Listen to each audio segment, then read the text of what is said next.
So after 500 hours using Claude Code, here are 27 tips that I wish somebody told me when I was getting started because it would have saved me so much time. We're going to be moving through this really quickly. Let's get started right away. The first one is that if you're just getting started, you should download VS Code or Antigravity. Both are free. They're code workspaces that allow you to integrate Claude Code into it. All you have to do is head over to the plugins, download Claude Code, and you're ready to go. Tip number 2 is that if you want to build beautiful websites that do not look like AI slop, like this one in front of us, here's a couple options. Number 1 is you can head over to the site Dribbble. This is a graphic site where you can draw inspiration. So just type in a word like website, find one that looks beautiful to you, take a screenshot of it, and then head back into Claude Code. And in this / command down at the bottom here, you can attach a file, load in that screenshot, and then you can clone that graphic pixel for pixel. You can also add in a URL where Claude Code will go to that, study the site, and then make a duplicate. Here's my example of cloning railway. Another option is that you can add in beautiful 3D graphics to a website, just like we have right over here. There's a ton of different options that you can import into your site for free using Spline. Here's another one. We can also have these cubes in the background following our cursor, or even having these balls following our cursor as well. It's absolutely stunning. Makes a website look like it's $10,000. Probably one of the biggest game-changing tips that I'm ashamed to say I learned way too late in my journey with Claude Code is the fact that you can have multiple tabs open, running multiple different tasks at the same time, and you can even drag a task or a conversation down and have a split screen presented where you're working on 2 different projects simultaneously. You can also drag it horizontally, so you could literally have dozens of these, well, maybe not dozens, but tons of these different conversations running all simultaneously at the same time. Moving on to the next tip, you'll see that in this conversation, Claude is asking for permission to move forward, which is a giant pain in the ass, because if you're working in parallel with other projects and you return back 20 minutes later to realize nothing has happened because it's waiting for your approval, this is obviously a nightmare. So how we can bypass that is by switching the mode here to something called bypass permissions, so it doesn't ask you questions like that. If we hit the 3 dots and we go into configure editor, we can search for bypass permissions, and we just need to toggle this on. Once that's set, then you have access to the bypass permissions mode down here, and you won't have to deal with that again. Now moving on, you can also add in dictation, because obviously speaking is way faster than typing. Hey, can you hear me? Awesome. And so that's how you can add dictation. I'm just using the built-in Mac default by hitting the FN button twice. I'm not sure what it is on Windows. The next tip is for those of you just getting started with Claude Code. It's really hard to get started in a platform like this because there's a lot going on, but I would prompt Claude to ask or tell you what questions you should be asking, because if you at least know the questions to ask, then you can eventually find the answers. But if you don't even know the questions to ask, then you don't really have a direction to go in. And so provide context, like, for example, I'm building a website from scratch, and then ask Claude what questions you should be asking it, and then it will surface the questions. Okay, what's the job of your website? What's does success look like? And then you answer them, and then eventually going down this chain of thought, you'll come to the conclusion you're looking for. The next tip is having 2 files inside every project you create. The Claude.md file and the project_specs file. These are non-negotiables for me. The Claude.md file is how Claude should behave. So imagine hiring an employee and giving them training. That's essentially what Claude.md is. If you hired somebody and you didn't train them on the job, they're probably not going to do a very good job, obviously, and the same thing goes for Claude. The next file is the project_specs file, which is essentially telling Claude what it is you're building out. Imagine hiring somebody and they don't even know what your company does. Again, they're not going to do a good job. These are both living documents where as you build inside Claude Code on top of your project, these should evolve over time. The next series of tips all have to do with the Claude.md file, and these are things that honestly should have been out of the box with Claude, but unfortunately I did learn them the hard way and put them into my own file, and I'm sure they'll serve you well as well. The first one is to challenge your direction. Nobody likes a yes man like ChatGPT telling you you're special every 2 seconds. Instead, have Claude challenge you so that you get the best results. The next tip is to have a quality gate. So if you're writing, for example, a LinkedIn post over here, instead of it saying, hey, you're awesome, it's a 3 out of 10, we should post it, it should give you a non-BS answer on how you can can improve that to 9 out of 10 so that you get the best results possible. The next thing is that it should test before it sends the final product to you, because if it builds a website and it's broken, if you're the one having to figure this out, it could take you 5 hours. With Claude, it's going to take it 5 seconds. So just get all the heavy lifting to be done by Claude so that it gives you the finished product. The testing should be baked in before it ever arrives on your plate. The next one is context. So anytime you're dealing with Claude down here, these conversation windows can be absolutely massive. And if they get too large, then they compact the conversation, which means they shrink it down. But a lot of the context is lost. And so with this rule, what it's saying is make sure that you have context at the top of mind so that you don't aggressively use tokens that you otherwise should not be using.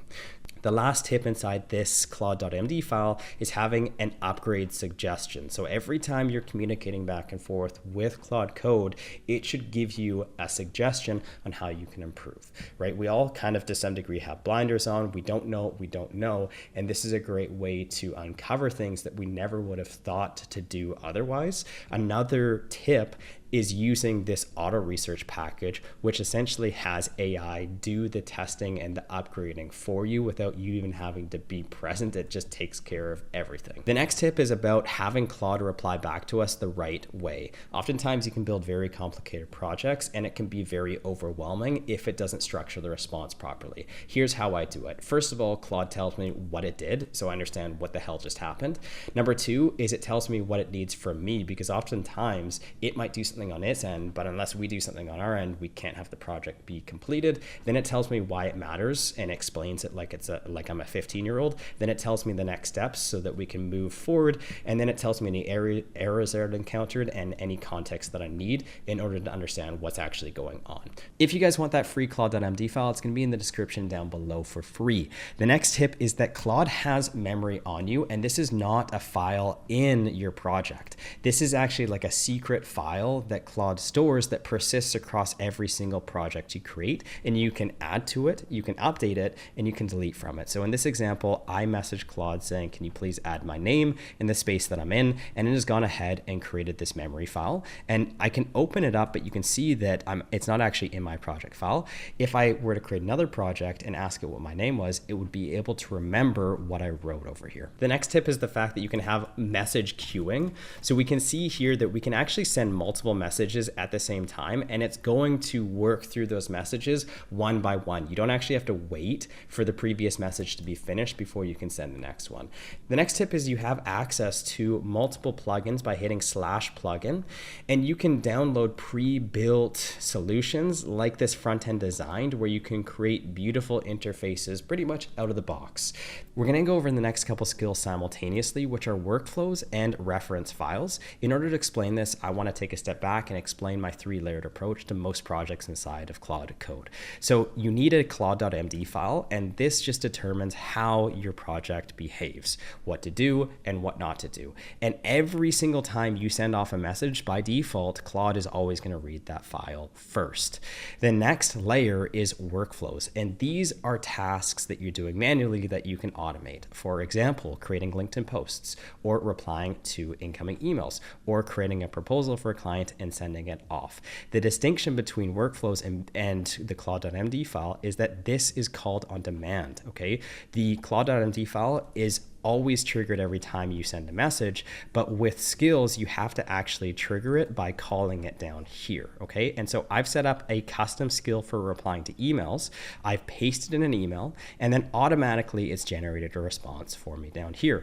The beautiful thing about skills is that you just set it up one time and you run it as many times as you want forever, and you keep constantly improving it so that the 100th time is way better than the first, because the alternative would be starting a fresh new chat, and then you have to spend so long giving the context that you actually want to give to it to get the job done properly. The third layer is the reference files, okay? These are reusable templates that you create once and you reuse across all of the skills that require them. So in all of these 3 instances, creating LinkedIn posts, creating emails, and also creating proposals, you want to reference your tone. It's the way you write.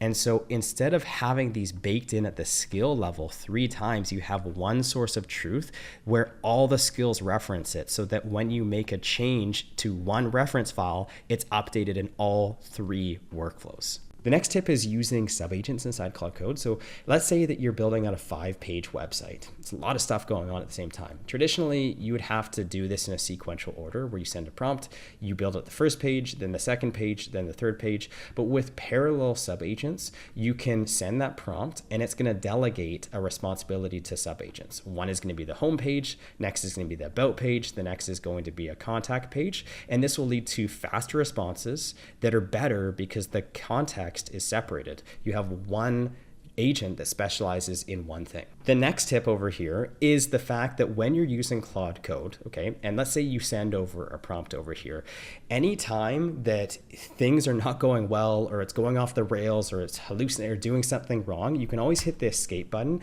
and this is going to automatically interrupt it and stop it from actually continuing building anything. And if you go to a previous message, you have this rewind button that can restart or rewind the code to a previous step. The next tip is the fact that if you are using VS Code or Antigravity, a lot of the times it's not set up by default to pre-save your changes. And so what you can do here is you can hit this config file and then you can type in autosave and you should be able to check this off and now automatically everything's going to save. I can't tell you how big of a nightmare it is to build out projects only for it not to save and you waste a ton of your time. The next tip over here is about compacting. So let's take a look at this conversation. 83% of the context window is gone. That means that in this conversation, it's received so much information that it's overloaded. And so by default, when it hits 100, it's going to compact. But you can also compact before it and then add on a tip or a reminder to not forget special details that you do not want it to forget. This is going to lead to better retention of the important information. The next tip is typing in insights. And when you do this, it's going to open up a report telling you your entire lifetime experience with Claude. It's going to give you insights at a glance. It's going to tell you what you're working on. It's going to tell you how you use Claude, and it's going to tell you impressive things that you've done, and it's going to tell you where you've gone wrong, and so on and so forth. So if you ever want to dig into your experience and figure out and get feedback from Claude directly, you can always type in the insights results and take a look at what it says. So that's it for this video, guys. Thanks so much for watching. If you found value in it, make sure to check out my 4.5-hour masterclass on Claude Code for free on YouTube. I also have a free community that you can find tons of resources and blueprints in. And if you guys are looking for more help, I have a paid community where there's 2 transformations. The first is how you can create your own AI automation agency, selling Claude Code solutions to other businesses begging for this kind of stuff. I'll show you how you can find, close, and fulfill your first deal within 30 days or less. And the second transformation is for those of you who have an existing business. I'll show you how I automated up to 80% of my business with blueprints that you can copy and paste into your own business and get similar results as well. And if you don't want to have to do any of the work yourself, you can take a look at my agency where we can implement these solutions for you. Thanks guys for watching, and I'll see you in the next one.